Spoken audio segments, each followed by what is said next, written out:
शुरू वेलकम। करें। या प्लीज स्टार्ट। हम्म, आज आप सभी को सादर जय जिनेन्द्र। कल हम जहाँ रुके थे, आज हम वहीं से पहले शुरू करेंगे। वो 10 मिनट में हम पहले कंप्लीट कर लेंगे ताकि हम आज का टॉपिक शुरू कर पाए। कल हमारा एंड का टॉपिक बचा था कि कुछ सतिया जी भी हुए हैं कि जिन्होंने क्या किया है, जिन दर्शन की, जैनिज्म की, जैन धर्म की ऐतिहासिकता में बहुत महत्वपूर्ण स्थान इनका रहा हुआ है। तो उसमें हम कल कुछ सतिया जी जो है उनके बारे में देख रहे थे। हमने मुख्य रूप से 4 सतीजियों को यहाँ पर लिया था। कल कहा भी था कि सबकी अपनी अपनी विशेषताएं हैं। वैसे तो महान सतिया जी बहुत सारे हुए हैं, हजारों के इसमें भी हुए हैं, परंतु इन 4 सतीजियों को हम प्रातिनिधिक रूप में इसलिए लिया है क्योंकि अपने अपने समय में उनकी उनकी एक विशेषता रही हुई है। जैसे कि साध्वी यक्षा जी है, जो विदेह गमन करने वाली साध्वी जी थी। विदेह गमन यानी महाविदेह क्षेत्र में श्रीमिंदर स्वामी के दर्शन करने वाली साध्वी जी थी, जो जीवंत पने में ही उन्होंने क्या कर लिया था, श्रीमिंदर स्वामी के दर्शन कर लिए थे और वहां से 4 अध्ययन जो चूलिकाओं के रूप में प्रसिद्ध है वो लेकर आए थे। दूसरे आर्या पोइनी है। पोइनी का अर्थ भी मैंने बताया था कि पोइनी का अर्थ होता है संस्कृत में पोतिनी। पोतिनी यानी बहुत बड़ा जहाज।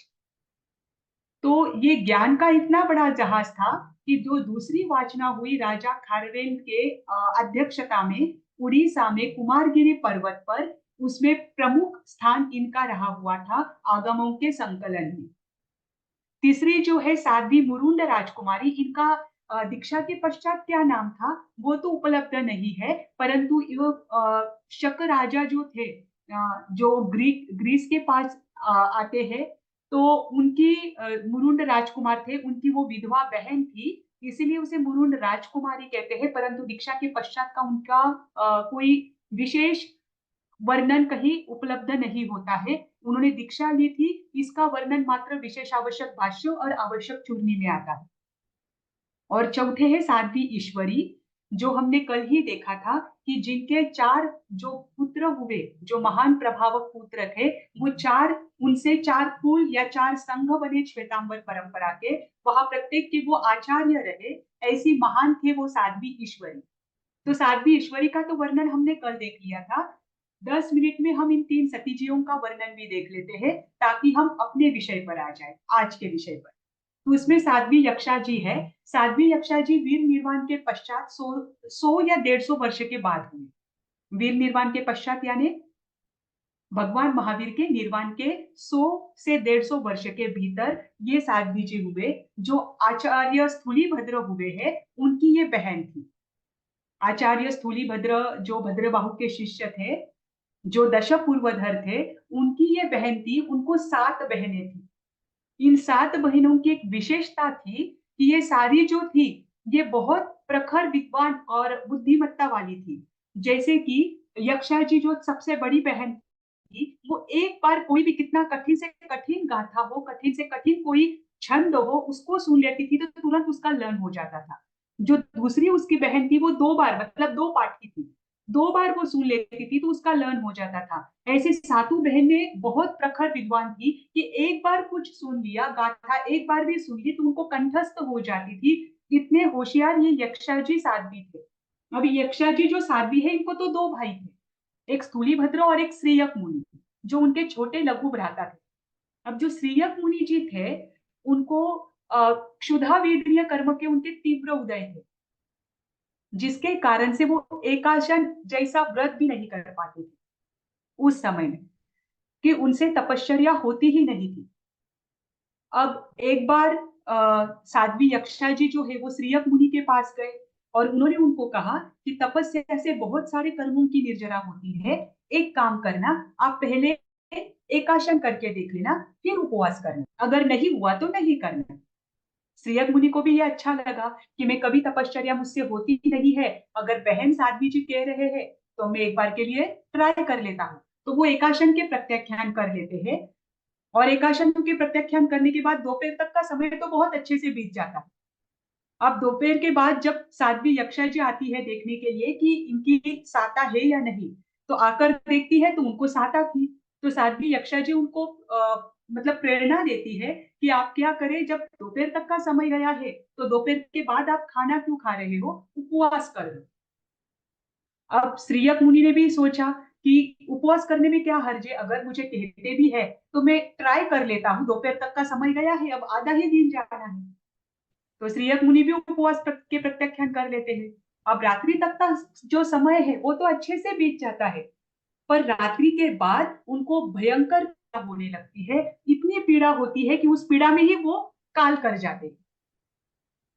मतलब उस पीड़ा में ही उनका क्या हो जाता है, देह परिवर्तन हो जाता है, देवलोक गमन हो जाता है। अब दूसरे दिन सुबह ही साध्वी श्री यक्षा जी जो है उनको क्या हो जाती है, ये समाचार मिल जाते हैं और उनको बहुत बुरा लगता है कि मेरे मुनि जो भाई है वो आज उनका देवलोक गमन किसकी वजह से हुआ, मेरे कारण से हुआ, क्योंकि मैंने उनको कहा था कि आप तपश्चर्या करें। तो उन्होंने भी उस दिन से क्या कर दिया, आहार पानी का पूर्ण रूपेण त्याग कर दिया। अब संघ है, उनके गुरु है, गुरनिसा है, सब उनको समझाते हैं कि इसमें आपकी कोई गलती नहीं है, ये उनका कर्म का उदय ही था, उनको इस पीड़ा में जाना ही था। परंतु फिर भी क्या नहीं करते हैं साध्वी यक्षा जी, अन्न पानी कुछ भी ग्रहण नहीं करते हैं। तब वो एक बात कहते हैं कि अगर मुझे कोई अतिशय ज्ञानी व्यक्ति ये बता दे कि इसमें मेरी गलती नहीं है तो मैं आहार पानी ग्रहण करूंगी। उस समय संघ की व्यक्ति देखिए, संघ के जो भी व्यक्ति थे, श्रावक श्राविका थे, उन सब ने संघ की अधिष्ठात्री जो देवी है उनकी क्या की, आराधना की, और आराधना करके देवी जब आई तो उस देवी के माध्यम से वो यक्षा साध्वी कहा गई। अब अतिशय ज्ञानी इस समय में कौन है, श्रीमंदर स्वामी जो महाविदेह क्षेत्र में विराजमान है। तो वो अभी हम तो नहीं जा सकते क्योंकि मेरू पर्वत के उस साइड विदेह क्षेत्र है, मेरू पर्वत को सामान्य व्यक्ति लांग नहीं सकता है, परंतु देवताओं के आधार पर कोई भी साधु या संत उस समय सिविंदर स्वामी के दर्शन करने के लिए जा सकता है।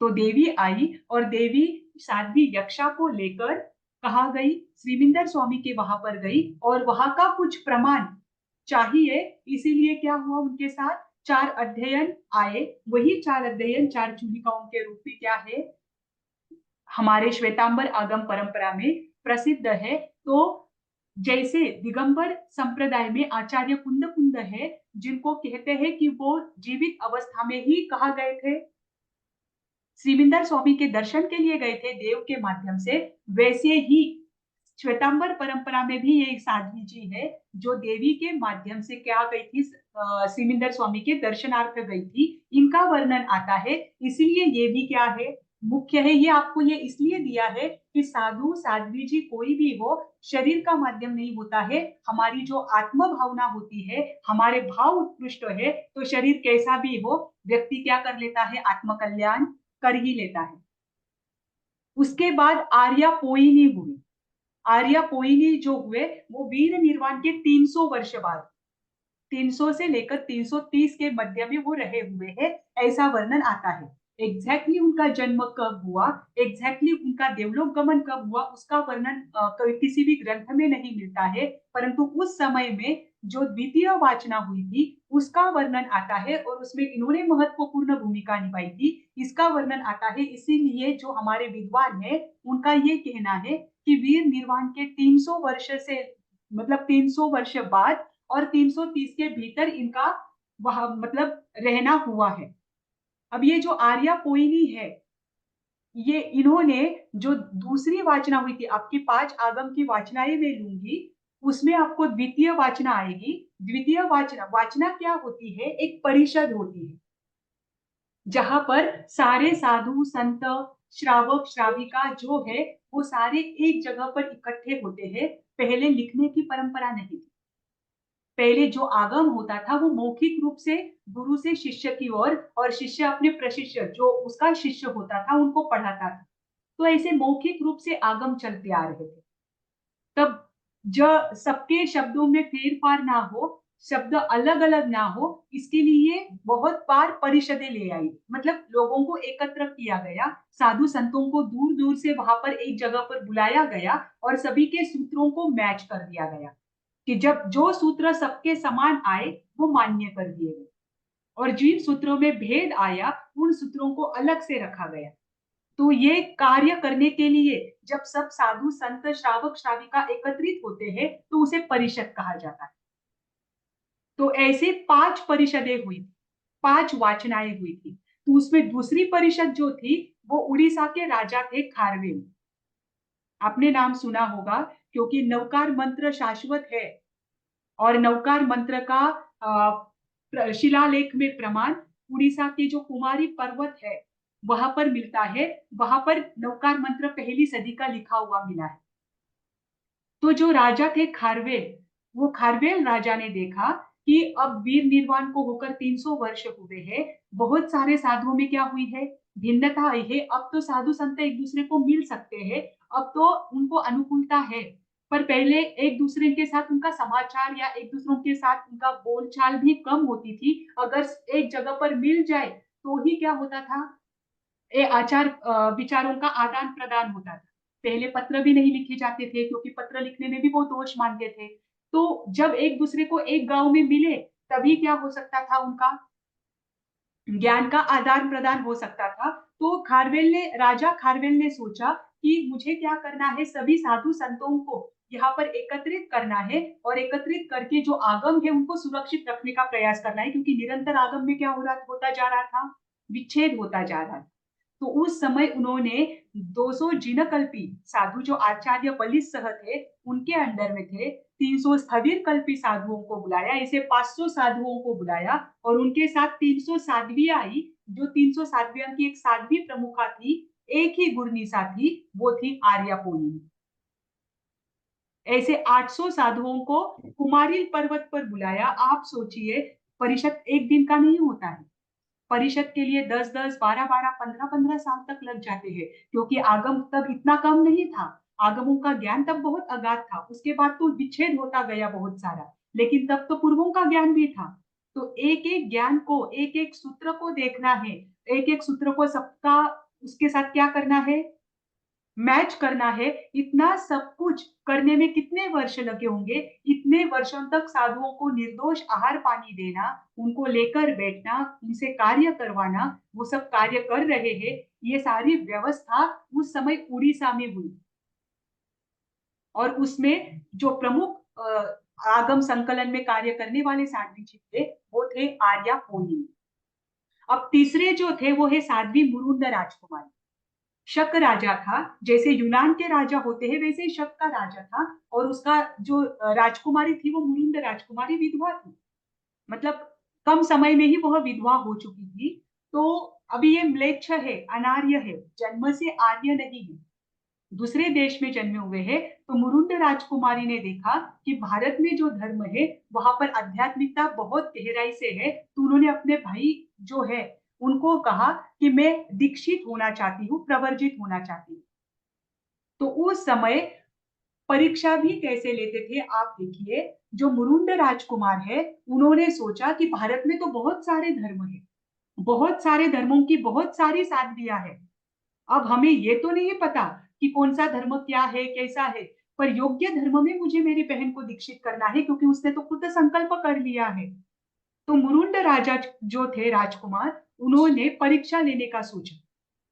अब उन्होंने कहा कि ये जो मेरा एरिया है, इस एरिया के बाहर के जो पथ है, राजपथ होता है, बाहर के पथ से जिस जिस धर्म की जो भी साध्वी दिखे उस समय उस पर हाथी को छोड़ देना, जो निरंकुश हो चुका है और जो महावत के अधीन ही है। महावत यानी जो हाथी पर बैठता है, हाथी को नियंत्रित करता है, तो वो महावत के अधीन है। महावत जब उसे आदेश दे तब वो नियंत्रण में आ जाए और वो हाथी चिंगारता हुआ उस साध्वी की ओर जाए। अगर साध्वी अपने शील की भी रक्षा कर पाए, अपने चारित्र की रक्षा कर पाए, अपने धर्म की रक्षा कर पाए, तो वो योग्य है।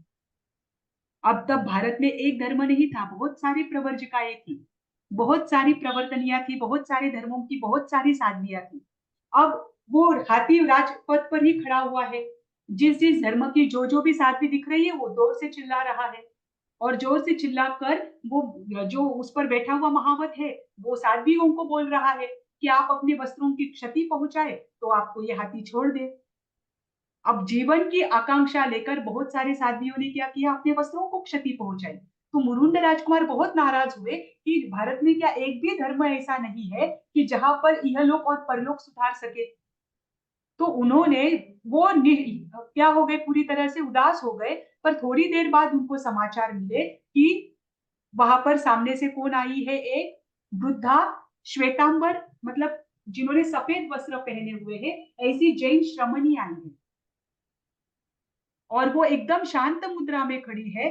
तो जब बाहर आकर मुरुंड राजकुमार देखते हैं कि सामने से हाथी इतना चिल्ला रहा है, फिर भी ये क्या नहीं है, अपने धैर्य को नहीं खो रही है, ये योग्य साध्वी हो सकती है। और ये परीक्षा लेने के बाद उन्होंने मुरुंड राजकुमारी को उस धर्म में प्रवर्जित किया। मुरुंड राजकुमारी को पहले जैन धर्म का नॉलेज नहीं था, परंतु उसके बाद उन्होंने बहुत सारे अंगों का अध्ययन किया और एक उत्कृष्ट साध्वी बनने का पूरा प्रयास किया। एक विदेशी व्यक्ति जब आकर भारत में दीक्षा लेता है, दूसरे धर्म को स्वीकार करता है, तो ये बहुत बड़ी बात होती है। यहाँ पर भी क्या होता है, धर्म की विशेष प्रभावना होती है। ये 4 सतीजियां हमने इसलिए देखी क्योंकि ये अलग अलग क्षेत्रों में उन्होंने क्या किया है, जैन धर्म को बहुत पल्लवित किया है। अब आज का जो हमारा विषय है वो है कालचक्र। कालचक्र के बारे में सबने सुना होगा, सबने सुना हुआ है कालचक्र को लेकर। जी मैम, सुना है। जी। हाँ, तो कालचक्र हम बचपन से पढ़ते आ रहे हैं। आज भी हम कालचक्र देखेंगे, लेकिन कालचक्र देखने से पहले कुछ कॉन्सेप्ट हम क्लियर करेंगे। उसमें सबसे पहले तो आपको पता है काल चक्र का अर्थ क्या होता है। काल यानी समय और चक्र यानी परिवर्तन। जो समय में परिवर्तन आता है वह होता है काल चक्र। बहुत सारी ऐसी जगह है जहां पर काल चक्र का प्रभाव नहीं होता या समय में परिवर्तन नहीं आता। वो कौन सी जगह है वो भी हम देखेंगे।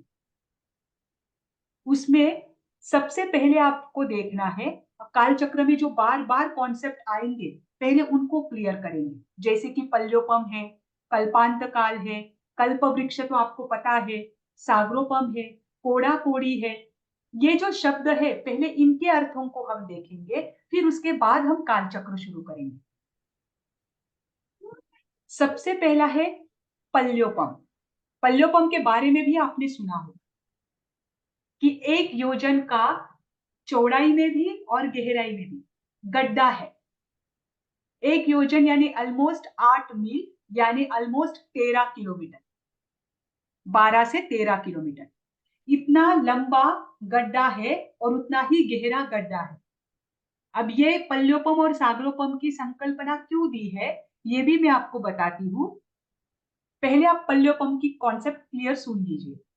अब इतना बड़ा गड्ढा है, उस गड्ढे में जो युगलिक बालक होते हैं, उन जो पहले दिन से 7वें दिन तक के उनके बाल, अभी युगलिक नहीं, अभी तो सामान्य बालक भी आपने कभी देखा होगा, जब वो जन्म लेता है उस समय उसके बाल कितने पतले होते हैं। 7वें दिन तक के ही उसके बाल बहुत पतले होते हैं। ऐसे बाल, इसके ऐसे टुकड़े करना कि वापस 2 टुकड़े ना हो जाए, मतलब बाल जैसा एक पदार्थ है, उसके ऐसे ऐसे टुकड़े कर दो कि वापस उसके 2 टुकड़े ना हो, इतने बारीक बारीक टुकड़े करना। और उन टुकड़ों से वो गड्ढा पूरी तरह से भर देना, पूरी तरह से वो समतल हो जाए और उस पर से चक्रवर्ती की सेना भी निकले तो भी वह दबे नहीं, इतना ठसा ठस भर देना। इतना ठसा ठस उन बालों के टुकड़ों से भर दिया। उसके बाद 100 साल वर्ष पूर्ण होने पर एक टुकड़ा निकालना, वापस 100 साल वर्ष पूर्ण होने पर दूसरा टुकड़ा निकालना, वापस 100 साल वर्ष पूर्ण होने पर तीसरा टुकड़ा निकालना। ऐसे एक एक टुकड़ा निकालते हुए जब वो गड्ढा पूरी तरह से खाली हो जाए, उसमें जितने वर्ष बीतते हैं उतना होता है एक पल्योपम। अब ये एक पल्योपम ऐसा क्यों है? क्योंकि हम इन वर्षों को काउंट नहीं कर सकते। हम काउंटिंग कहां तक कर सकते हैं? 29 डिजिट्स तक ही कर सकते हैं। 29 के आगे 30 डिजिट भी आया तो भी हम काउंटिंग नहीं कर सकते, बराबर। 29 नंबर तक ही हम क्या कर सकते हैं, कोई भी नंबर पढ़ सकते हैं। तो 29 डिजिट्स हो तब तक का जो नंबर है वो तो संख्यात वर्ष कहलाता है कि वो हम काउंट कर सकते हैं। उसके आगे के जो नंबर्स होते हैं वो हम काउंट नहीं कर सकते। पर इतना है कि ये कभी ना कभी एंड होने वाले हैं। जैसे पल्योपम है, पल्योपम में कितने वर्ष बीत जाएंगे हम काउंट नहीं कर पाएंगे, लेकिन ये निश्चित है कि ये गड्ढा कभी ना कभी खत्म होने ही वाला है, इसका एंड है। इसे कहते हैं असंख्यात वर्ष, कि जो काउंट नहीं कर सकते परंतु उसका एंड होने वाला। और तीसरा होता है अनंत वर्ष, तो अनंत तो इसमें लगेगा नहीं। तो पल्योपम यानी वो गड्ढा जब पूरा खाली हो जाए, जितने वर्षों में खाली हो जाए, उसे एक पल्योपम कहते हैं। ऐसे 10 कोड़ा कोड़ी पल्योपम का एक सागरोपम होता है। अब कोड़ा कोड़ी यानी क्या? करोड़ को करोड़ से मल्टीप्लाई करना। 1 करोड़ को 1 करोड़ से मल्टीप्लाई करो तो कोड़ा कोड़ी बन जाता है। तो 1 करोड़ पल्योपम, 10 करोड़ पल्योपम को 10 करोड़ से मल्टीप्लाई करो तो एक सागरोपम बनता है। आप सोचिए सागरोपम कितना बड़ा हो। ये बस हम इमेजिन कर पाए इसके लिए दिया है। तो ये वर्ष हम ऐसी संकल्पना से इमेजिन कर सकते हैं, इसलिए ये दिया गया है। मतलब ये असंख्यात वर्ष का समय है जिसका एंड तो निश्चित है, लेकिन इसमें वर्ष कितने हैं हम बोल नहीं सकते। तो ये यहाँ पर आने वाला है। उसके बाद है कल्पांत काल। अब काल चक्र जो है पहले वो देख लेते हैं। एक काल चक्र जो होता है वो 20 कोड़ा कोड़ी सागरोपम का होता है, बराबर। एक सागरोपम यानी 10 कोड़ा कोड़ी पल्योपम। 20 कोड़ा कोड़ी सागरोपम का एक काल चक्र होता है। उसमें 2 भाग करते हैं, एक उत्सर्पिणी काल, एक अवसर्पिणी काल। हमारा अभी अवसर्पिणी चल रहा है, इसलिए हम पहले अवसर्पिणी लेते हैं। एक अवसर्पिणी काल, एक उत्सर्पिणी। अब अवसर्पिणी का अर्थ क्या होता है? सर्पिणी यानी सांप, बराबर। सांप कैसा होता है? ऊपर से नीचे की ओर पतला पतला होता जाता है। तो अवसर्पिणी का अर्थ होता है कि जिस आरे में, मतलब जिन कालचक्र के भाग में क्या क्या होता है, आयु, सुख, आपकी जो भी ऐश्वर्य है, शरीर है, जमीन है, यहाँ का वातावरण है, इन सब में ह्रास होता जाता है। हमारे बल में, हमारी शक्ति में भी ह्रास होता जाता है, वो है अवसर्पिणी का। कि जिसमें धीरे धीरे क्रमशः ह्रास ह्रास होता जाता है, कि पहले आरे के जो जीव थे उसमें जितनी शक्ति थी वो दूसरे आरे में बहुत कम हो जाती है, तीसरे आरे में और कम हो जाती है। उनके शरीर की स्थिरता में भी कमी आती है। पहले आरे में जो हड्डियों की पसलियां होती थी वो उसकी अपेक्षा आधी दूसरे आरे में होती। मतलब शरीर में भी ह्रास होता है, बल में भी ह्रास होता है, ज्ञान में भी ह्रास होता है, पुण्य में भी ह्रास होता है, सुख में भी ह्रास होता है। ये अवसर्पिणी काल। और उत्सर्पिणी काल में बढ़ता बढ़ता जाता है, सही। तो जैसे सांप को ऊपर से नीचे की ओर देखो तो वो पतला पतला होता जाता है, वो ऐसा होता है अवसर्पिणी काल, जिसमें सब सुख आदि कम कम कम कम होते जाते हैं। और उत्सर्पिणी काल यानी सांप को नीचे से ऊपर की ओर देखो तो वो बढ़ता बढ़ता जाता है। तो ये काल चक्र के 2 भाग है, एक अवसर्पिणी और एक उत्सर्पिणी। अब इन दोनों में भी 6 आरे होते हैं। जो काल चक्र की शुरुआत होती है वो हमेशा उत्सर्पिणी काल से होती है। किससे होती है? उत्सर्पिणी काल से। उत्सर्पिणी काल के प्रारंभ में निरंतर 49 दिन तक वर्षा होती है। अब अगर आपने कभी दिगंबर परंपरा का तिलोय पन्नती ग्रंथ सुना होगा तो उसमें वर्णन आया है कि एक काल के शुरुआत में निरंतर 49 दिन तक वर्षा होती है, और एक काल के अंत में जब अवसर्पिणी काल खत्म होता है तब भी निरंतर 49 दिन तक वर्षा होती है, दोनों समय में। अब इसको लेकर विद्वानों में भी जो वैज्ञानिक है उन्होंने इसको लेकर आक्षेप उठाया है। वैज्ञानिकों का ये कहना है कि ये अवसर्पिणी काल नहीं हो सकता। जैन दर्शन में बताया है कि अभी जो हमारा काल चल रहा है वो अवसर्पिणी काल चल रहा है, अवसर्पिणी का 5वां आरा चल रहा है। तो वैज्ञानिकों ने कहा ये हो ही नहीं सकता, क्योंकि अवसर्पिणी काल की आपकी डेफिनेशन क्या है कि इसमें सुख आदि में ह्रास होता जाता है। ये तो उत्सर्पिणी काल होना चाहिए, ऐसे वैज्ञानिक कह रहे हैं। क्योंकि 100 साल पूर्व अगर आप देखोगे तो टेक्नोलॉजी नहीं थी, कोई भी मशीन आदि नहीं बनाए हुए थे, सुख सुविधाएं नहीं बढ़ी हुई थी। अगर 100 साल के पूर्व के लोग देखेंगे तो वो कितने बैकवर्ड थे, आज हम विकास के मार्ग पर है। तो वैज्ञानिक कहते हैं कि ये उत्सर्पिणी काल होना चाहिए। परंतु हमारी जो मान्यता है, और बहुत सारे विद्वानों ने उनको बताया भी है कि आप विज्ञान के अनुसार धर्म को ना देखें, विज्ञान के अनुसार मनुष्यों के सुख को ना देखें। मनुष्यों का जो सुख है वो कैसे होता है, उसके कर्मों के आधार पर होता है। अवसर्पिणी काल में 100 साल पहले जो मनुष्य जीवन जीता था, जितना निरोगी जीवन जीता था, जितना धार्मिक जीवन जीता था, जितना आध्यात्मिक जीवन जीता था, वो आज नहीं है।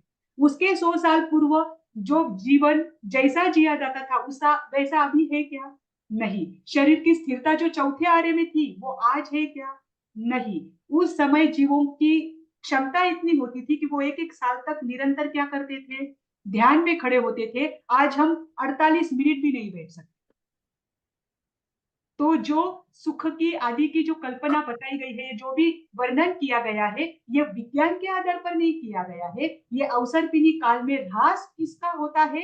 शरीर का, बल का, सुख का, पुण्य का, इन सब का ह्रास होता है। और ये अवसर्पिणी काल है, ये उनको बताया है। अभी वैज्ञानिक की खोज तो चल रही। तो जो काल होता है, काल चक्र, वो शुरू होता है उत्सर्पिणी काल से। उत्सर्पिणी काल की शुरुआत से, और एंड होता है अवसर्पिणी काल के छठे आरे का पूर्ण होने। तो जब अवसर्पिणी काल का छठा आरा पूर्ण होता है, उसके बाद जो 49 दिन का समय होता है उसे कहते हैं कल्पांत काल। 49 दिनों में, जो 49 दिन है, उसमें निरंतर 7-7 दिन तक वर्षा होती है। पर उस समय वर्षा किसकी होती है? पहले 7 दिन तक निरंतर बर्फ की वृष्टि होती है, फिर विष की वृष्टि होती है, फिर जो खार है, खार जल की वृष्टि होती है, फिर अग्नि की वृष्टि होती है। ऐसे निरंतर 7 दिन इसकी वृष्टि, 7 दिन उसकी वृष्टि। इससे क्या हो जाती है, धरती जो है वह और उष्ण बन जाती है। धरती में कोई भी जो बीज है या फिर स्निग्धता है वो नहीं रहती है। इसकी वजह से वृक्ष भी क्या नहीं होते हैं, वहां पर फलित नहीं हो पाते। तो ये जो समय है इसे कहते हैं कल्पांत काल। ये भी 49 दिन का है। कल्पांत काल हमेशा कब होता है? अवसर पीढ़ी के एंड में। ठीक। और एक काल चक्र पूरा होता है जब अवसर पीढ़ी का छठा आरा पूर्ण होता है। काल चक्र की शुरुआत कहां से होती है? उत्सर्पिणी के पहले, उत्सर्पिणी काल के पहले आरे से। वहां से 6 आरे निरंतर चलेंगे, फिर अवसर्पिणी का पहले से लेकर छठा आरा होगा, और वहां पर ये 12 जब आरे पूरे होंगे तब एक काल पूर्ण होगा। उसे कहते हैं कल्पकाल। आचार्य मानतुंग का भक्तामर स्तोत्र आपने सुना होगा, उसमें गाथा आती है, कल्पांत काल मरुता चलिता चले।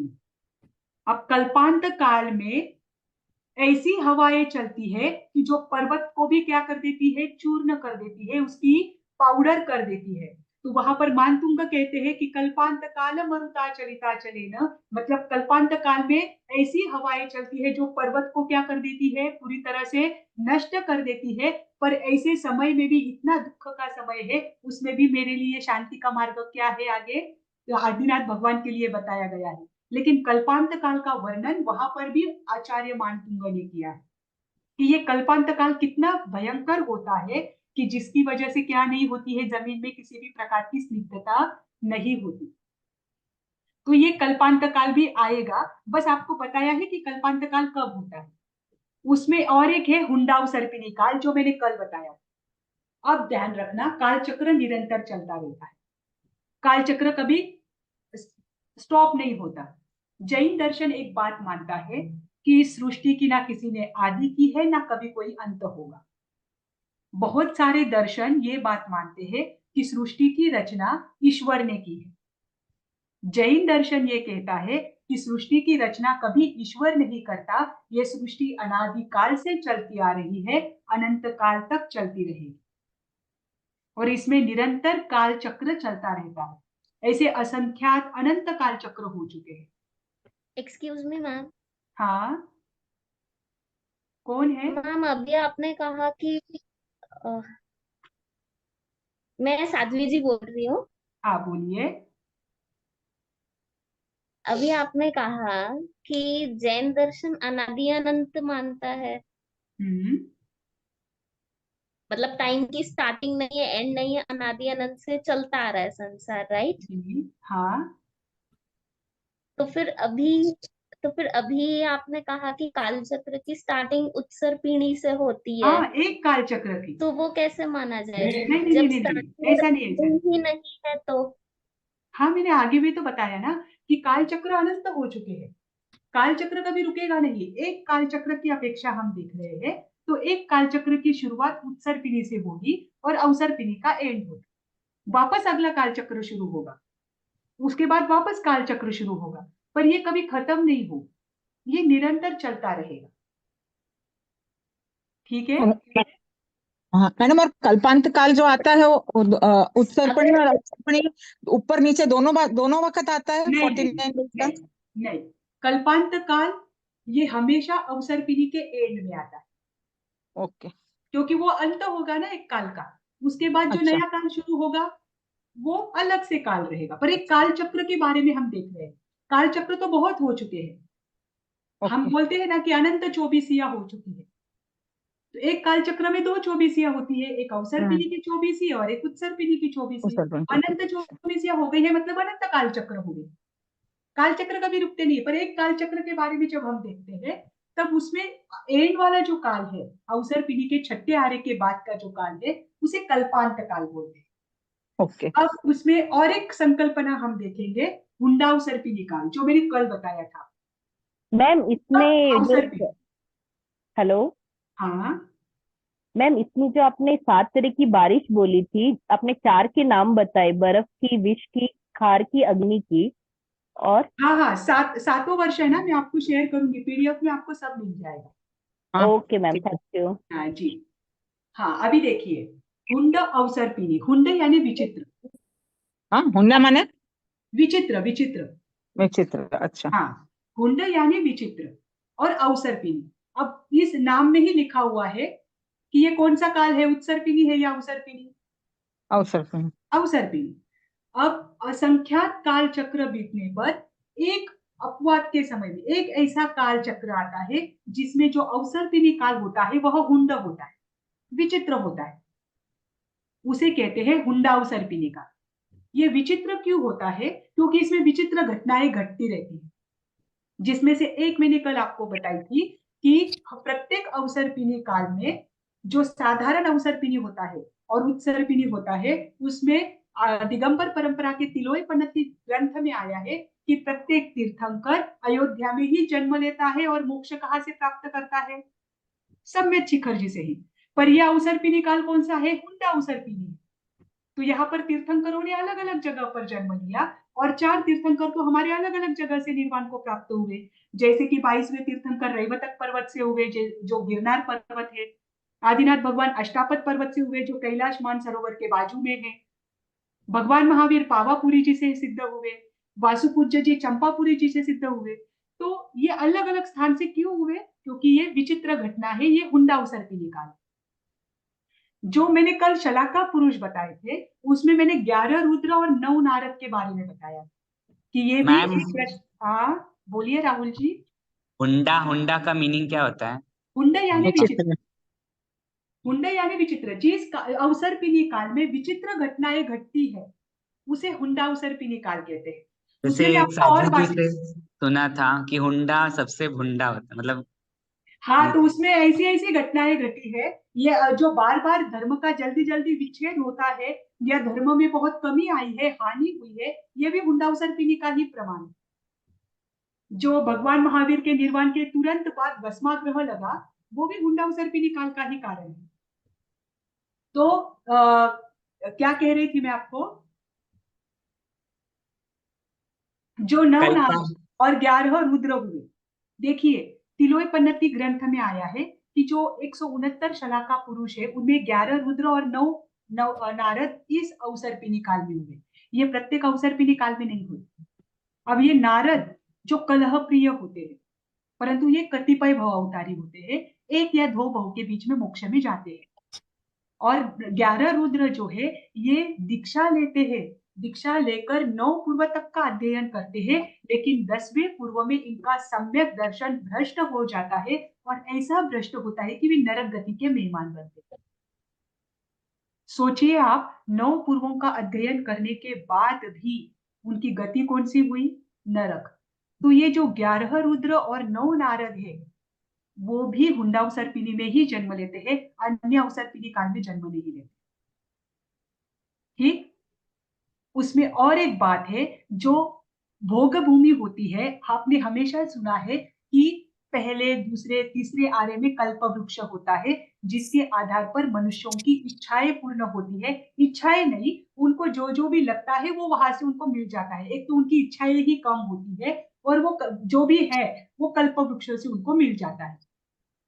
तो कल्प वृक्ष जो है वो भोग भूमि तक रहते हैं, लेकिन हुंडाउसर्पिणी काल में भोग भूमि में ही कल्प वृक्ष की शक्ति खत्म हो जाती है एंड में। अभी तक भोग भूमि पूर्ण भी नहीं हुई कि कल्प वृक्ष की शक्ति क्या हो गई? एंड हो गई, खत्म हो गई। ये कब होता है? हुंडाउसर्पिणी काल में। भोग भूमि ही चल रही है, अभी तक कर्म भूमि शुरू भी नहीं हुई कि लोग, जो जीव है वो मोक्ष जाना शुरू हो गए। किसके वजह से? हुंडाउसर्पिणी की वजह से। जीव कब मोक्ष में जाता है? जब कर्म भूमि शुरू होती है, तब जीव कहा जाता है मोक्ष में जाता है। हम क्या कहते हैं कि जब कर्म भूमि का प्रारंभ होता है तभी धर्म का प्रारंभ होता है। कर्म भूमि में ही धर्म की होती है, परंतु हुंडाउसर्पिणी में ऐसा हुआ कि तीसरा आरा पूरा भी नहीं हुआ कि बहुत सारे जीव मोक्ष में चले गए तीसरे आरे में। उसके बाद जो तीर्थंकर है वो हमेशा पुरुष वेद में जन्म लेते हैं, लेकिन हमारे कौन से तीर्थंकर स्त्री वेद में जन्मे? मल्लिनाथ मल्लिनाथ भगवान। ये किसकी वजह से? हुंडाउसर्पिणी की वजह से। नहीं तो कोई भी अवसर्पिणी काल में ऐसा नहीं होता है कि तीर्थंकर स्त्री रूप में जन्मे। ये हुंडाउसर्पिणी काल है, इसलिए एक तीर्थंकर स्त्री रूप में जन्मे। तीर्थंकर को केवल ज्ञान के बाद कभी उपसर्ग नहीं आता, किसी भी अवसर्पिणी उत्सर्पिणी काल में नहीं आता है, लेकिन इस अवसर्पिणी काल में 7वें तीर्थंकर को भी उपसर्ग आया, 23वें तीर्थंकर को भी बहुत उपसर्ग आए, 24वें तीर्थंकर भगवान महावीर को तो केवल ज्ञान के बाद भी आया। तो दिगंबर के तिलोय पन्नति ग्रंथ में ये दिया है कि तीर्थंकर को उपसर्ग नहीं आते हैं, परंतु हुंडाउसर्पिणी काल है, इसकी वजह से तीर्थंकर को क्या हुआ? उपसर्ग आए। ये किसका प्रभाव था? हुंडाउसर्पिणी काल का। तो हुंड का अर्थ ही क्या है? जिसमें विचित्र घटनाएं घटती है। हमने जैन दर्शन के 10 आश्चर्य देखे। ये 10 आश्चर्य किसकी वजह से हो? हुंडाउसर्पिणी की वजह से, क्योंकि अवसर्पिणी काल कौन सा है? हुंड का है। ये 10 आश्चर्य प्रत्येक अवसर्पिणी काल में नहीं होते, ये 10 आश्चर्य मात्र हुंडाउसर्पिणी काल में। दूसरी बात, शलाका पुरुष कितने देखे हमने? 63 लेकिन जब हुंडाउसर्पिणी काल होता है तब वो 63 शलाका पुरुष हुए क्या? कौन से तीर्थंकर? चक्रवर्ती भी थे और तीर्थंकर भी थे। शांतिनाथ भगवान, शांतिनाथ भगवान, कुंथुनाथ भगवान, अरनाथ भगवान, इन एक एक व्यक्ति को 2-2 पदवियां मिली। अब 63 शलाका पुरुष रहे क्या? वही 3 व्यक्ति तीर्थंकर है और वही 3 व्यक्ति चक्रवर्ती है। त्रिपृष्ठ वासुदेव का जीव कौन बना आगे जाकर? भगवान महावीर बना। 9 वासुदेव में त्रिपृष्ठ वासुदेव है, वही तो भगवान महावीर का जीव है, आत्मा तो वही है। तो भगवान महावीर को 2 पदवियां मिली। तो हुंडाउसर्पिणी काल ऐसा होता है कि जिसमें 63 जो शलाका पुरुष है वो 63 नहीं रहते, कम हो जाते हैं,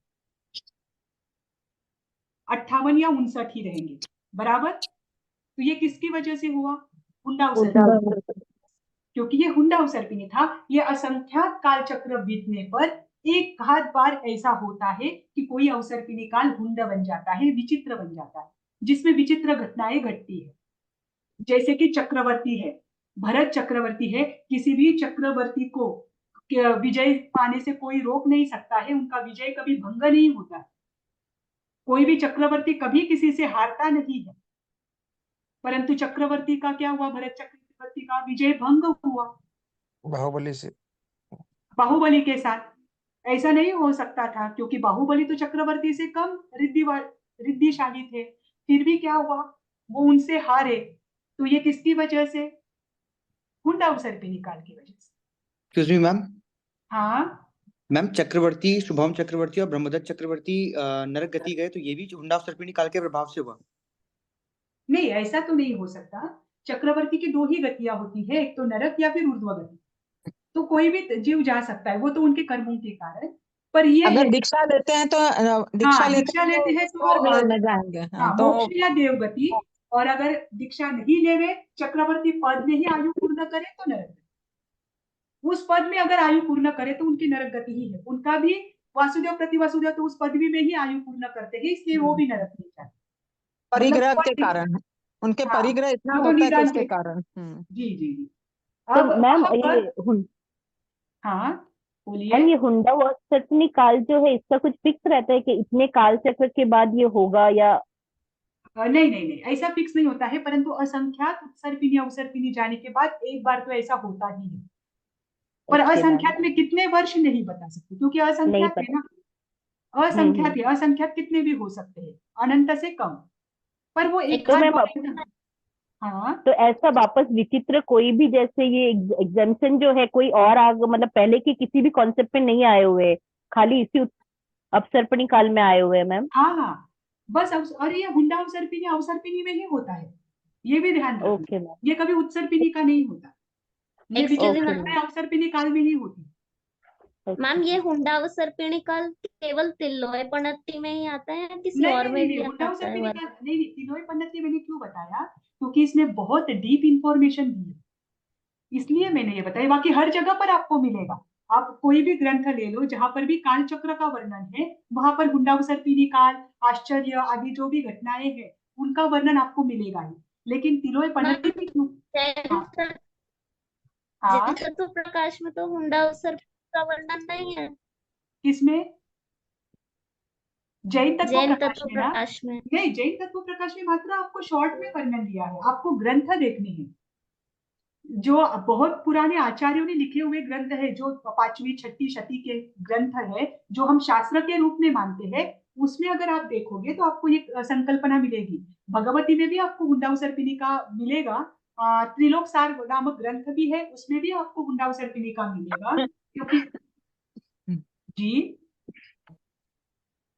कोई बोल रहा है? मैम, कल आपने बताया था मैम, कल आपने बताया था कि जो कर्मवीर होते हैं और धर्मवीर होते हैं वो ही शलाका पुरुष में स्थान प्राप्त करते हैं।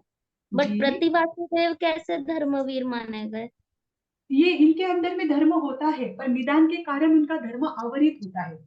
ये सारे जो जीव है ना शलाका पुरुष में, ये सारे एक या दो भव के भीतर मोक्ष प्राप्त करने ही वाले हैं, कंफर्म। अब उनकी नरक गति है, नरक गति से वो महाविदेह या जहाँ का उन्होंने बंधन किया है भरत ऐरावत, वहां पर वो जाएंगे और वहां से वो मोक्ष प्राप्त करेंगे। इतने हलुकर्मी वो जीव है कि उनके आवरण जब से एक निदान हट किया, निदान के उन्होंने कर्म भोग लिए, तो वो क्या हो जाएंगे, अपनी आत्मा का कल्याण कर लेंगे। इसलिए तो उनको प्रति ये कहा है, शलाका पुरुष कहा। मैम अभी और एक बात ग्रंथों में आई है कि कोई भी जो तीर्थंकर होते हैं, उनका गर्भ संहरण नहीं होता। भगवान महावीर का हुआ हुंडावसर्पिणी के घर, हाँ, सही। तीर्थंकर कृष्णा। को, तीर्थंकर को एक ही माता और एक ही पिता होते हैं, परंतु भगवान महावीर को दो माता और दो पिता रहे। ये किसकी वजह से? हुंडावसर्पिणी के कारण। ठीक है, हेलो भगवान, मैम। हाँ। मैम अब किसी को जैसे कोई डाउट है? जी जी जी हाँ बोलिए।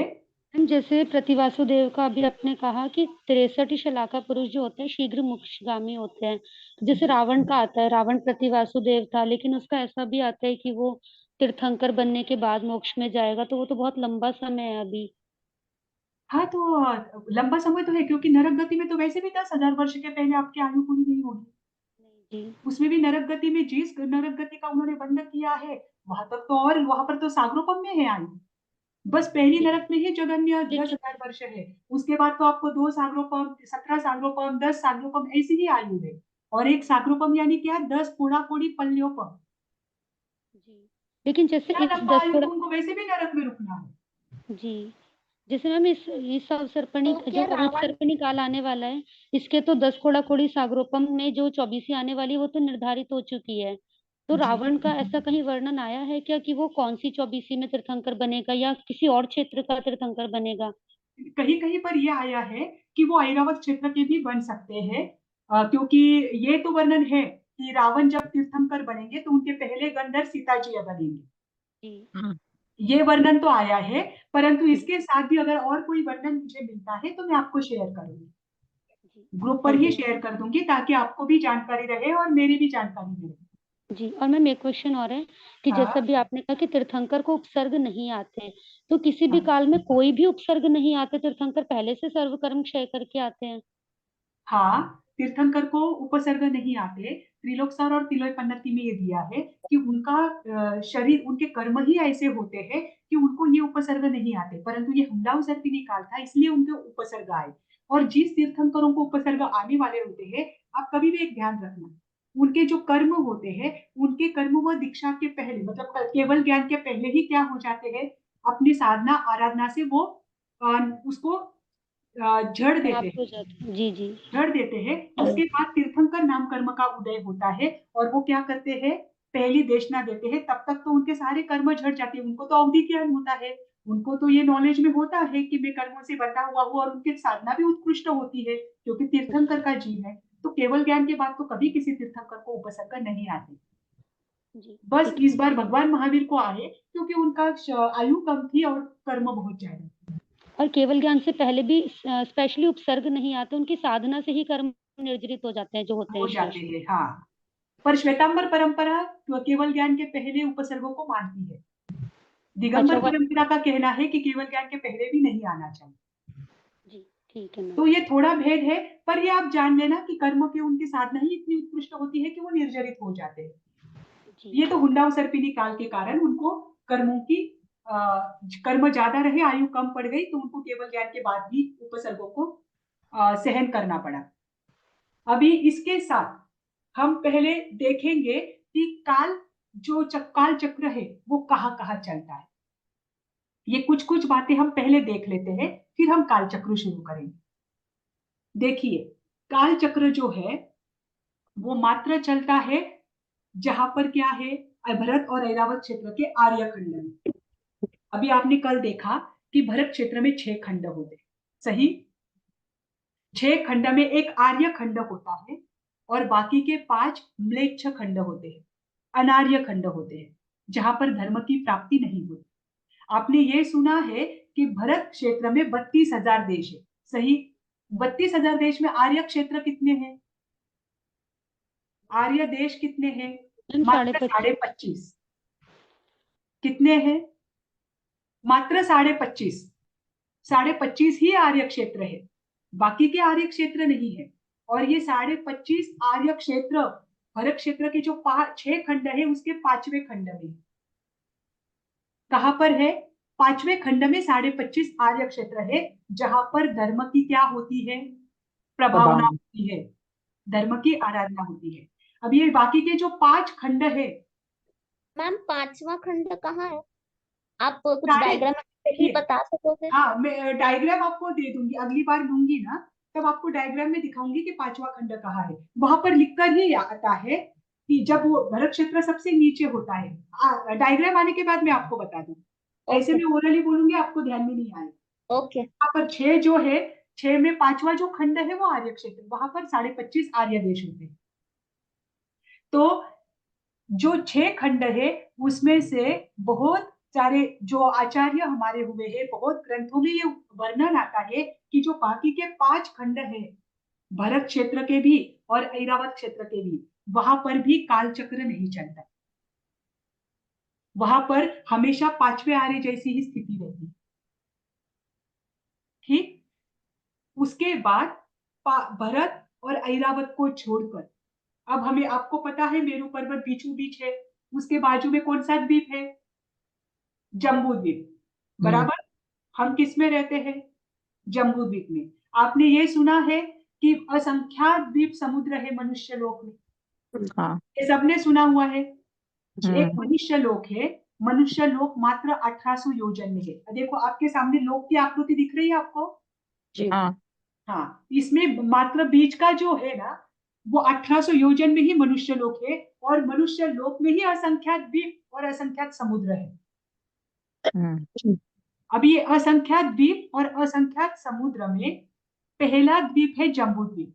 द्वीप यानी आइलैंड, बराबर। एक द्वीप के बाद एक ओशन होता है। आइलैंड किसे कहते हैं? जिसके चारों साइड पानी हो उसे आइलैंड कहते हैं, बराबर। इसीलिए ये सारे आइलैंड ही है, क्योंकि इनके सबके बाजू में एक एक समुद्र है। एक जम्बू द्वीप के बाजू में लवण समुद्र, उसके बाद घाटी खंड द्वीप, उसके बाद में कालोदरी समुद्र, फिर पुष्कर द्वीप, उसके बाद आता है एक समुद्र और है जिसे पुष्कर समुद्र ही कहते हैं। और उसके बाद बहुत असंख्यात द्वीप है, असंख्यात समुद्र है, और सबसे लास्ट में है स्वयंभू रमन द्वीप, और उसके बाजू में है स्वयंभू रमन समुद्र। ये बस मनुष्य गति में ही है। अब इसमें पहला जम्बू द्वीप, उसके बाद लवण समुद्र, फिर घाटी खंड द्वीप, फिर कालोदरी समुद्र और पुष्कर द्वीप का आधा भाग, ये 5 मिलाकर बनते हैं अढ़ाई द्वीप। क्या बनता है? अढ़ाई द्वीप। हम कहते हैं ना कि धर्म की आदि जो भी है, धर्म की जो हम आराधना आदि करते हैं, ये अढ़ाई द्वीप नहीं हुई, अढ़ाई द्वीप के बाहर नहीं हुई, क्योंकि अढ़ाई द्वीप के बाहर मनुष्य ही नहीं, मात्र तिर्यंच है। तो ये जो पूरा मध्यलोक है ये 1800 योजन का है, मात्र 1800 योजन मध्यलोक। हाँ, अभी आप सुनिए, योजन भी 2 प्रकार के हैं। जो योजन हम यहाँ गिनते हैं, जो भगवान की वाणी 25 योजन तक मैंने जाती है कहा था कल, वो 1 योजन यानी 12 किलोमीटर। और दूसरा जो योजन होता है वह असंख्यात मतलब असंख्यात लिमिट, उसकी लिमिट नहीं होती है, जो आगम प्रमाण काल का माना जाता है, तो वो योजन अलग होता है। क्योंकि देखिए इतने बड़े बड़े क्षेत्र है, जम्बूद्वीप 1 लाख योजन का है।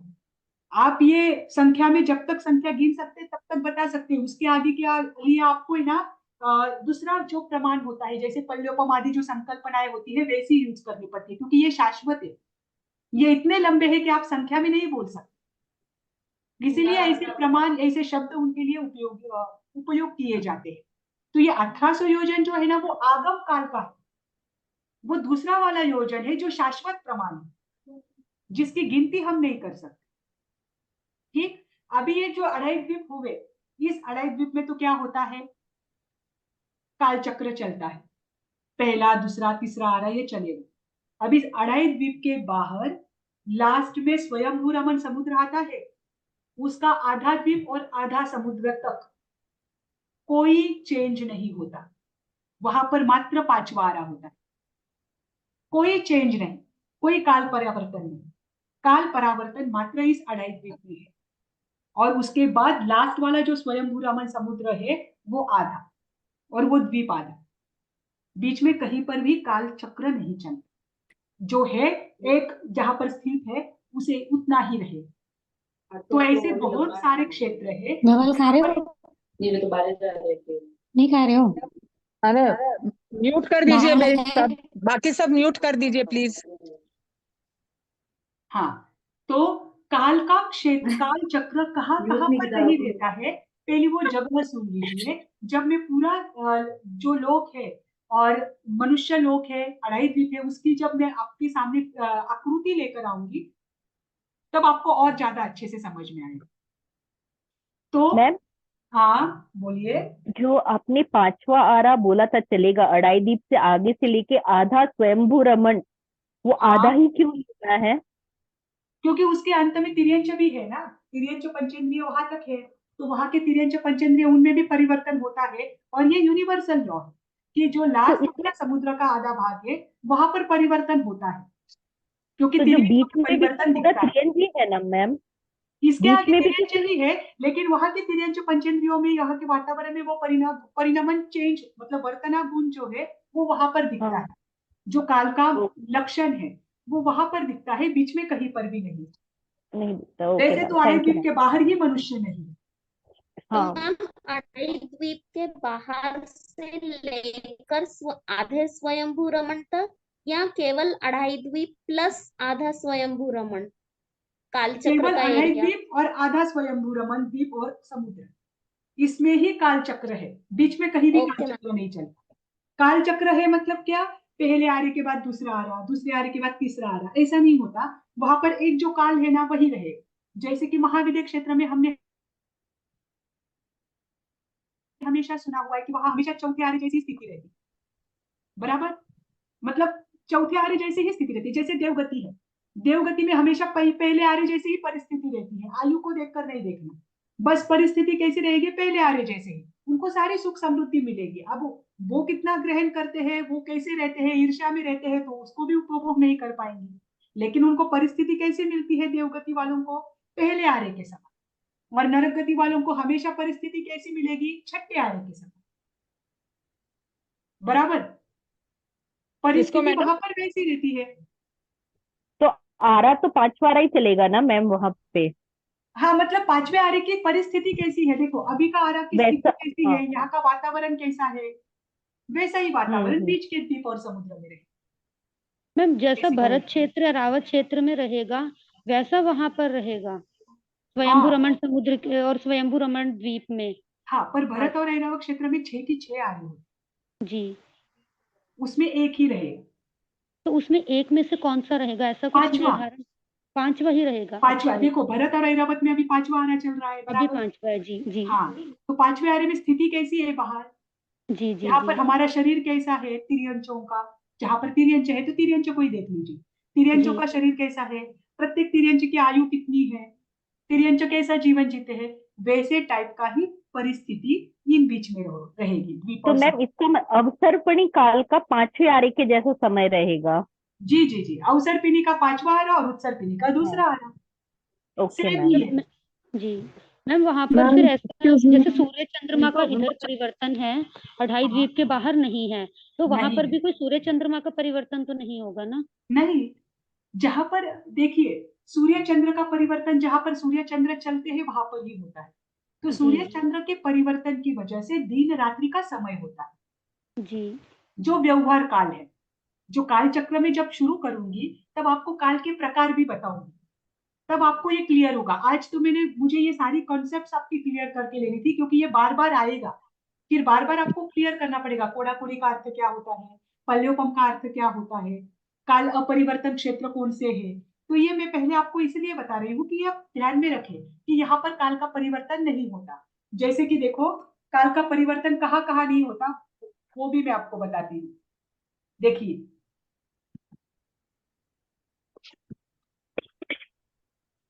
दिख रहा है, देखो सबको आपको स्क्रीन पर दिख रहा है, 5 म्लेच्छ खंड जो है भरत के और ऐरावत के, उनमें काल का परिवर्तन नहीं होता, काल चक्र नहीं चलता, एक सेम काल ही रहेगा वहां पर।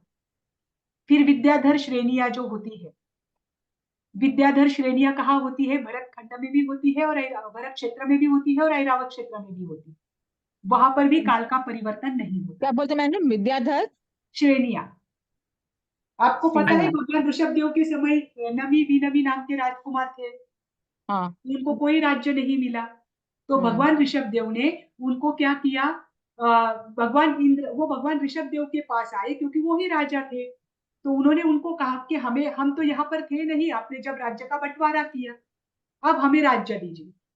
अब भगवान ऋषभदेव तो दीक्षित हो चुके हैं, तो उस समय इंद्र तो भगवान के दर्शन के लिए आए थे, तो इंद्र ने देखा कि तीर्थंकर के दर्शन के लिए कोई उनको मांगने के लिए आता है और वो खाली हाथ जाए तो अच्छा नहीं लगता, तो इंद्र ने क्या किया, नमी और विनमी को 36,000 और 42,000 विद्याएं सिखाई,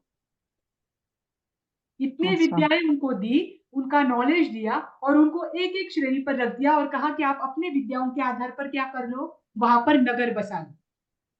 तो नमी ने एक और मतलब उत्तर की ओर और विनमी ने दक्षिण की ओर, उन्होंने इधर कुछ नगरों का वर्णन आता है कि इन्होंने शायद 60 या 72 कुछ तो भी नगर का रचना की, और उधर उन्होंने भी नगरों की रचना की और वो वहां के राजा बने।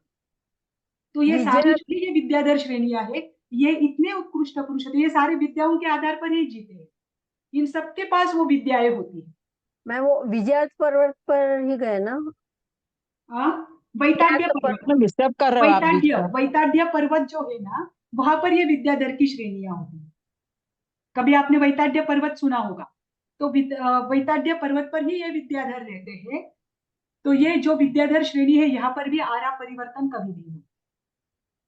फिर उसके बाद है विदेह क्षेत्र, जो 5 महाविदेह है, वहां पर भी आरा परिवर्तन नहीं होता, चौथा आरा ही हमेशा रहता।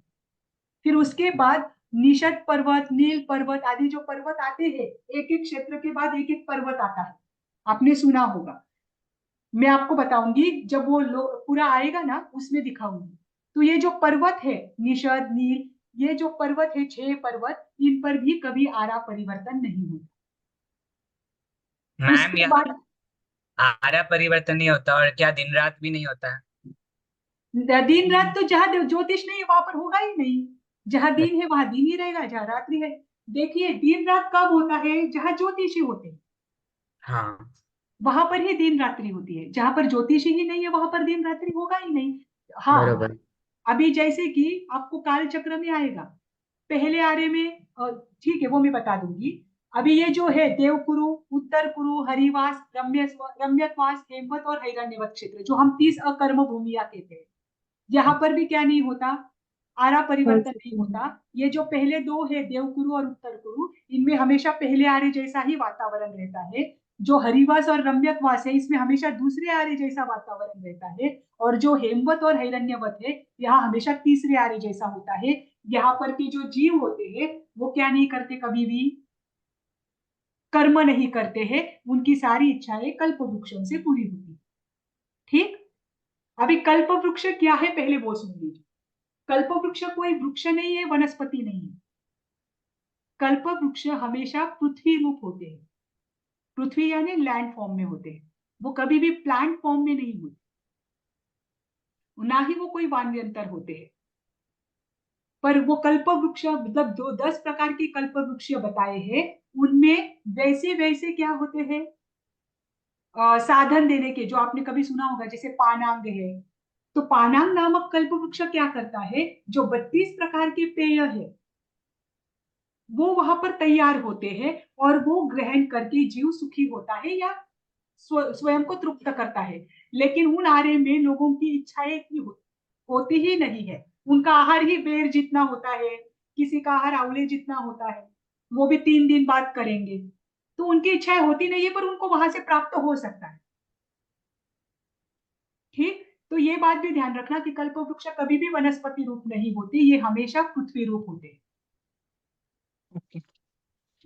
अभी इसमें कोई हाँ, एक भोग भूमि और कर्म भूमि, ये भी आपको बताने की जरूरत नहीं है। भोग भूमि यानी जहां पर कोई कर्म नहीं होता, कल्प वृक्ष के आधार पर जीवन क्या होता है? व्यतीत होता है। युगलिक जन्म लेते हैं, एक बालक और एक बालिका, जो हमेशा कैसे रहते हैं? भाई बहन जैसे रहते हैं। लेकिन अपना आयु का अंतिम समय जब आता है, दिगंबर परंपरा में ये बताया है कि 9 महीने पहले, आयु पूर्ण होने के 9 महीने पहले, और श्वेतांबर परंपरा में बताया है कि आयु पूर्ण होने के 15 महीने पहले वो पति पत्नी के समान रहते हैं। पति पत्नी के समान उनका भोग होता है। उसके बाद क्या करते हैं? एक बालक को जन्म देकर वो अपनी आयु पूरी कर लेते हैं। इसमें एक बात ध्यान रखना, तीनों भी भोग भूमि में अंतिम संस्कार नहीं होता। तीनों भी भोग भूमि में जो युगलिक होते हैं, उनका शरीर जो होता है वो कपूर के भांति उड़ जाता है। कपूर जो है, कपूर सुना है आपने सबने? हाँ कैंपर कैसा होता है? खुले में रखो तो वो उड़ जाता है, पता चलता है हमें नहीं। ऐसा ही इनका शरीर होता है। अब कभी कभी लोग क्या करते थे, इस कल्पना को मतलब एक्सेप्ट नहीं करते थे। लेकिन तिबेट में, आपने कभी सुना होगा, तिबेट सुना है सबने? हाँ तिबेट में जो यस यस। साधक होते हैं, जो साधक होते हैं, वो इतने उत्कृष्ट साधना करते हैं कि अभी भी बहुत सारे साधक क्या करते हैं, जब उनको पता चलता है कि मेरी आयु अब पूर्ण होने वाली है, तो वो अपने शिष्यों को बोल देते हैं कि मुझ पर क्या कर देना, एक सफेद वस्त्र रख देना, और अपने साधना के आधार पर अपनी ऊर्जा से ही उनका शरीर क्या हो जाता है? कपूर के भांति उड़ जाता है। जब उनका शरीर पूरी तरह से उड़ जाता है, तो वस्त्र के नीचे कुछ होता ही नहीं। मतलब जीव अपने साधना के आधार पर ये तक कर सकता है। ये तो 5वें आर्य की बात है, ये तो पहले 3 काल की बात चल रही है। तो एक एक बात तो आप क्लियर होती जा रही है, जैसे जैसे लोगों को साधना के बारे में पता चलता जा रहा है कि जैन दर्शन की प्रत्येक बात कितनी सिद्ध होती है और कितनी सटीक बताई गई है। तो ये तो हम समय आने पर देखेंगे। लेकिन आज में हमने सबने ये कंसेप्ट देख लिए, ये कॉन्सेप्ट ध्यान में रखना, क्योंकि हमें कालचक्र अगले क्लास में शुरू करना है, उस समय कोई दिक्कत ना आए। ठीक है?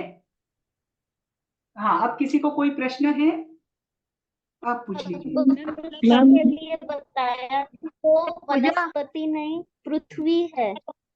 हाँ, कल्प वृक्ष, वो एक बार आप वापस बता पाए?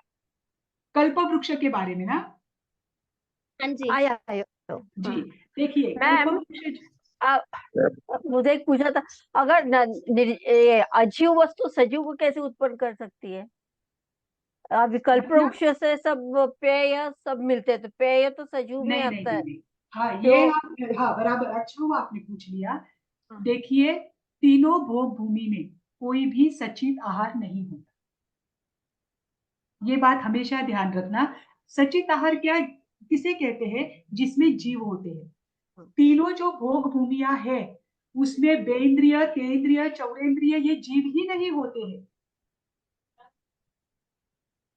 विकलेंद्रिय जीव कभी भी भोग भूमि में नहीं होते हैं, उनकी उत्पत्ति तो कर्म भूमि में होती है। तो ये सारे पेय आदि जो उनको मिलते हैं ये सारे अचित होते हैं, और उतना उनको मिलता है लेकिन उतने की उनको आवश्यकता ही नहीं होती। इसमें एक बात भी बताई है कि इन तीन भोग भूमि में एक बार अगर सामान्य वर्षा हो तो 10,000 वर्ष तक तो उनको पानी की भी आवश्यकता नहीं पड़ती। मतलब उनको पानी की भी इतनी आवश्यकता नहीं है। आप कभी, आपको भोग भूमि का वर्णन आएगा तब मैं आपको बताऊंगी कि भोग भूमि में कौलाहर तो करते हैं पर उनमें निहार नहीं होता, मल मूत्र विसर्जन कभी नहीं होता। वो मात्र कौलाहर करते, आहार भी उनका कितना होता है, 3 दिन बाद, 2 दिन बाद, 1 दिन बाद, तुअर के दाल जितना या फिर बेर के जितना बेर के जितना बेर और के आंवले जितना के जितना, आंवले का इतना ही जितना वो आहार करते हैं। तो उनको बाकी की कोई आवश्यकता वैसे भी नहीं होती है, पर उनका निहार कभी नहीं होता है, वो मात्र आहार करते हैं। और वहां पर जो भी चीजें होती है वह अचित होती है, क्योंकि वहां पर विकलेंद्रिय जीव ही नहीं होते। इन जीवों तो को मैडम कर्मभूमि में होते हैं। तीर्थंकर भी निहार नहीं करते हैं ना? तीर्थंकर नहीं नहीं, देखो उसकी दो मान्यताएं हैं। श्वेतांबर परंपरा तो ये मानती है कि तीर्थंकर का आहार तो होता है, निहार नहीं होता। और सबका कहीं कहीं मतलब दिगंबर परंपरा में और कहीं कहीं ग्रंथों में ये वर्णन आता है कि तीर्थंकरों का आहार और निहार चर्म चक्षु वाले नहीं देख सकते। अच्छा करते हैं वो, पर चर्म चक्षु वाले जो होते हैं वो देख नहीं सकते, अच्छा। ये भी वर्णन आता है। मैम आपने जो बताया ये आहार का, इनका जो हाँ कल्प वृक्ष होते हैं, मतलब वहां पर एकेंद्रीय जीव विकलेंद्रीय जीव नहीं होते, एकेंद्रीय होते हैं, लेकिन मतलब बेंद्रीय तेंद्रीय चौरेंद्रीय तो नहीं होते। जैसे केंद्रीय वायु वगैरह हो गई, वहां तो वो भी अचित होती है। हाँ, नहीं नहीं, देखिए एकेंद्रिय भी कैसे होते, एकेंद्रिय भी उसमें आप स्वीकार ही मत कीजिए। देखिए वहां पर सब अचित ही मिलेगा। एकेंद्रिय में मात्र वनस्पति भी कैसी होती है, कल्प वृक्षों के आधार पर, वो भी क्या होती है, पृथ्वी रूप होती है। तो वो जितनी पृथ्वी रूप है तो वो अगर थोड़ा बहुत सचित माने तो हो सकता है, लेकिन उससे जो चीजें मिलती है सारी अचित है, बाकी की वनस्पति तो हो ही नहीं वहां पर। एक्सक्यूज मी वनस्पति मैम। की शुरुआत कब होती है? जब स्निग्धता पृथ्वी में आती है, स्निग्धता के साथ रुक्षता आती है, अग्नि का जब निर्माण होता है तब वनस्पति आदि बढ़ती है। तब तक इनको इतनी विशेष वनस्पतियों की भी आवश्यकता नहीं है। मैम कल्प वृक्ष अगर पृथ्वी काय है तो फिर सचिति तो हुए ना। हाँ ना, तो मैं वही तो बोल रही हूँ ना कि पृथ्वी का रूप अगर है तो उसे एक बार के लिए आप सचित माने, लेकिन उससे जो चीजें मिलती है वो सारे अचित ही होती है। मतलब वहां के जो जीव है वो जीव अचित वस्तुओं का ही ग्रहण करते हैं।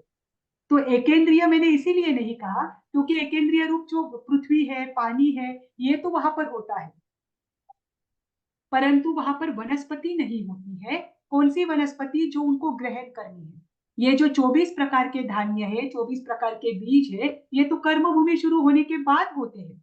अभी कुलकर्म का वर्णन जब आपको आएगा तब आपको एक एक बात क्लियर होगी कि एक एक कुलकर कैसे बताते हैं। जब धान्य पृथ्वी में औषधि उत्पन्न होना शुरू होती है, धान्य उत्पन्न होना शुरू होता है, तो वो धान्य क्या है ये तक लोगों को पता नहीं होता है। मतलब वनस्पति क्या होती है ये तक उन जीवों को पता नहीं होता है, ये तो कर्म भूमि के प्रारंभ में होता है। तो वहां पर जो पृथ्वी है, पानी है, वो सचित है या अचित है ये मैं आपको अभी नहीं बता सकती, परंतु वो भले ही हो तो वो एक केंद्रीय रूप हो, परंतु जो इतना मैं आपको बता सकती हूँ कि जो भी जीव वहां पर होता है वो मात्र अचित ही ग्रहण करता है, सचित ग्रहण नहीं करता। और बेइंद्रिय, तेंद्रिय, चौरेंद्रिय जीवों की उत्पत्ति कर्म भूमि में ही होती है, अकर्म भूमि में नहीं होती। हुंडाउसर्पिणी काल का ये भी एक प्रमाण है कि विकलेंद्रिय की उत्पत्ति तीसरे आर्य के अंत में ही शुरू हो गई। हालांकि तीसरे आर्य में विकलेंद्रिय की उत्पत्ति नहीं होनी चाहिए थी, जैसे दास, मक्खी, मच्छर आदि जो है उनकी उत्पत्ति तीसरे आर्य में नहीं होनी चाहिए थी, चौथे आर्य में होनी चाहिए थी। परंतु भोग भूमि के रहते हुए ही कल्प वृक्ष क्षीण होने लग गए, इसलिए विकलेंद्रिय की उत्पत्ति ही शुरू हो गई। तो विकलेंद्रिय तो तीनों भोग भूमि में नहीं होती, जैसे लट आदि है, चींटी आदि है, ये जीव कभी नहीं होते वहां। पंचेंद्रिय में भी, तिर्यंच पंचेंद्रिय में भी 3 प्रकार के तिर्यंच पंचेंद्रिय ही होते हैं।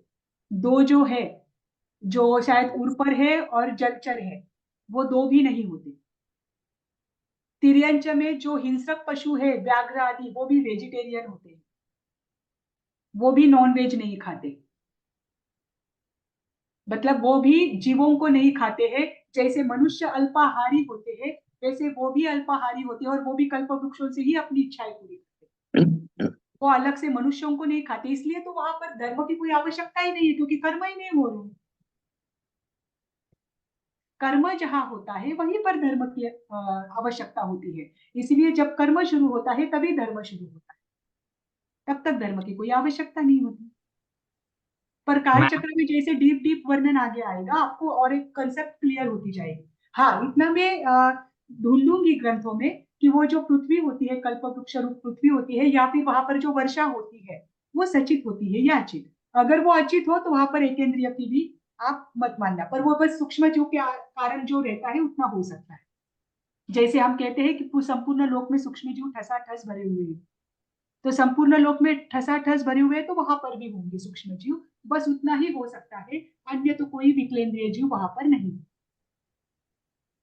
फिर भी मैं एक बार के लिए आपको क्लियर करके बता दूंगी, ताकि आपका भी ज्ञान सही रहे और मुझे भी जो शंका है वो मेरा भी निरसन हो जाए। मैम, जो आपने पंचेंद्रिय जीव ने एक जलचर और एक और कौन सा कहा था ना, वो जीव नहीं होते? Thank you ma'am. मैम, अर्ध पुष्कर के बाद क्या काल चलता है? स्वयंभू रमन में तो 5वां आरा बोले थे आप। नहीं, स्वयंभू रमन समुद्र का आधा भाग और आधा द्वीप, ये इसके अनुसार चलता है, काल चक्र के अनुसार। जो बीच में है तो हाँ, तो बीच में हमेशा 5वां आरा ही रहता है, पर यहाँ पर 6वां आरा भी आएगा तो भी वहां पर 5वां आरा ही रहेगा। अच्छा, न कल आपने बताया था भगवान के जन्म के समय ग्रह और नक्षत्र सब एक साथ में हो जाते हैं। हाँ, तो फिर भगवान स्थिति में हो जाते हैं। हाँ, तो फिर भगवान जन्मते तो बोलते स्वाति नक्षत्र ऐसे बोलते, तो फिर अलग से कैसे बोल सकते हैं? वैसे नहीं। देखिए, जो सारे ग्रह नक्षत्र है वो किसी ना किसी स्थिति में रहते हैं। हाँ। भगवान का जन्म कौन से नक्षत्र में हुआ वो बात अलग, पर नक्षत्र तो अपनी अपनी स्थिति में रहते हैं।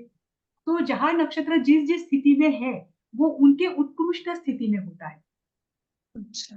तो सारे ग्रह और सारे नक्षत्र अपने जब उत्कृष्ट स्थिति में रहते हैं, वो समय मात्र 24 बार होता है पूरे काल में। इसीलिए ये ज्योतिष शास्त्र कहता है, इसीलिए हाँ 24 तीर्थंकर होते हैं।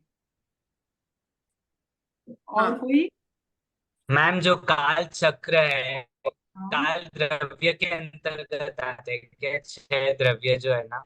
हाँ जी, देखिए काल जो द्रव्य में समाविष्ट है, ये द्रव्य है क्या काल चक्र? जी जी जी, काल चक्र की जब शुरुआत होगी तब उसमें भी बताऊंगी, और 6 द्रव्य की जब हम कॉन्सेप्ट लेंगे तब उसमें भी बताऊंगी। जो पूरा जो संपूर्ण विश्व है, संपूर्ण लोक है, ये 6 द्रव्यों के आधार पर चलता है, 6 द्रव्यों से ही चलता है। जैसे कि देखो, एग्जाम्पल दे रही हूँ, मैं इस रूम में बैठी हुई हूँ, इस रूम में 6 द्रव्यों के अतिरिक्त 7वां कोई पदार्थ नहीं है। जैसे कि आप किसी रूम में बैठे, अभी देखिए, सबसे पहला धर्म है, द्रव्य कौन सा है? धर्म। धर्म के आधार से जीव चलता है, पुद्गल चलता है। मेरा शरीर है, मैं हूं खुद, मैं जीव हूं, मेरा शरीर भी क्या है? पुद्गल है, अजीव है। ये हलन चलन कर रहा है, ये कौन से द्रव्य के आधार से कर रहा है? धर्मास्तिक। मैं स्थिर बैठी हूं, ये किसके आधार पर? अधर्मास्तिकाय। अधर्मास्तिकाय। मुझे यहाँ पर कहीं भी कुछ चीज रखनी है तो मैं रख सकती हूँ। आकाशास्तिक। ये आकाश, बराबर। फिर मैंने ये शब्द बोला, ये चला गया, पास्ट हो गया। तो इसके आधार पर उद्गल। मेरा जो शरीर है, यहाँ पर जितनी भी वस्तुएं हैं मैं छोड़कर, ये सारी क्या है? सारी वस्तुएं उद्गल है, सारी उद्गल है। और जो भी यहाँ पर जो सूक्ष्म जीव भरे हुए हैं या जो कीट आदि है, उनके भीतर जो रही हुई आत्मा है, मेरे भीतर रही हुई आत्मा, ये सारी जीव है। इसके अतिरिक्त सात्विक कोई वस्तु इस रूम में नहीं है क्या? ऐसा ही संपूर्ण लोक है। इस संपूर्ण लोक में ये 6 द्रव्य के अलावा कोई 7वां द्रव्य नहीं। तो ये काल जो है, जो वर्तना लक्षण वाला होता है, ये 6 द्रव्यों में चौथा द्रव्य के काल के आधार पर ही क्या होता है? भूत, भविष्य, वर्तमान होता है। ठीक, भूतकाल में कोई वस्तु थी, वर्तमान में है, भविष्य में रहेगी, ये कौन बताता है? काल बताता है। और वो भी एक द्रव्य है जहां पर परिवर्तन नहीं होता है। जो 2 काल में आपको बताऊंगी उसमें सब आ जाएगा। आपको अगले इसमें पूरा लाइन वाइज जब लेना है, इसके पहले ये कॉन्सेप्ट आपकी क्लियर करना जरूरी था ताकि हम फटाफट वो ले सके। तो उसमें आपको मैं बता दूंगी कि 2 प्रकार के काल भी होते हैं जहां पर काल का परिवर्तन भी नहीं होता है, तो वहां पर भी तो भूत, भविष्य, वर्तमान होता है। वो कैसे होता है वो हम अगले क्लास में देखेंगे। ठीक है, thank you so much ma'am. सभी से रिक्वेस्ट है, किसी को कोई भी क्वेरी या क्वेश्चन रहे तो ग्रुप ओपन रहेगा, उसमें पूछ सकते हो। एंड ऑल्सो नोट्स रिकॉर्डिंग जो है आपके डिस्क्रिप्शन में मिलेगा। एंड फॉर योर इंफॉर्मेशन कि द जैन फाउंडेशन के अंतर्गत और भी कोर्स चल रहा है, जैसे जैन मंत्र कोर्स लॉन्च हुआ है रिसेंटली, तो उसका डिटेल सभी को शेयर किया गया है। तो जरूर चेक करना। एंड वो अमेरिकन कोर्स है अबाउट जैन मंत्र विज्ञान और जैन मंत्र की महिमा उसमें जानेंगे। और 24 तीर्थंकर परमात्मा के क्लासिकल टोन में सिंगिंग, मतलब शास्त्रीय संगीत से 24 तीर्थंकर स्तंभनावली कोर्स चल रहा है। पूज्य आचार्य मुनि भगवान श्री अरुण विजय जी महाराज गणधर भगवान महावीर स्वामी एवं 11 गणधरों के संवाद आदि चल रहा है। स्वाध्याय सीरीज चल रही है। ये सब जैन फाउंडेशन के अंतर्गत चल रहा है। तो सभी से रिक्वेस्ट है, आप जरूर उन क्लास में जुड़ने का प्रयास कीजिए।